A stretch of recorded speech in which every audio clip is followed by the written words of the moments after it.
ஒரு காலத்தில் ஒரு சிறிய கிராமத்தில் சிந்திரெல்லா என்ற அழகான நல்ல மனம் கொண்ட பெண் வாழ்ந்து கொண்டிருந்தாள். அவள் தாயை இழந்த பிறகு அவளது தந்தை மறுமணம் செய்தார். ஆனால் அவளது அத்தையும் அத்தையின் மகள்களும் அவளை மிகவும் கஷ்டப்படுத்தினர். ஒரு நாள் அரண்மனையில் பெரிய நடன விழா நடைபெற உள்ளதாக அறிவிக்கப்பட்டது. அந்த விழாவில் இளவரசர் தனது வாழ்க்கை துணையை தேர்வு செய்யப் போகிறார். கிராமத்தில் உள்ள எல்லா பெண்களும் அழைக்கப்பட்டனர்.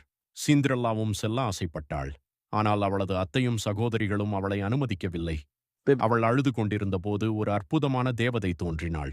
அந்த தேவதை ஒரு பூசணிக்காயை அழகான ரதமாகவும் எலிகளை குதிரைகளாகவும் மாற்றினாள். சிந்திரெல்லாவுக்கு அழகான உடையும் கண்ணாடி செருப்புகளும் கொடுத்தாள்.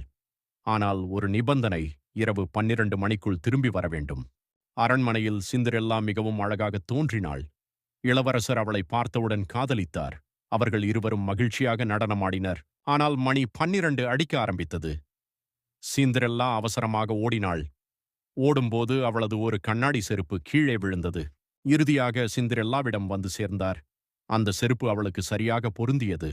அனைவரும் அதிர்ச்சியடைந்தனர். இளவரசரும் சிந்திரெல்லாவும் திருமணம் செய்து கொண்டு சந்தோஷமாக வாழ்ந்தனர். நல்ல மனமும் பொறுமையும் இருந்தால் வாழ்க்கையில் நல்ல விஷயங்கள் நிச்சயமாக நடக்கும்.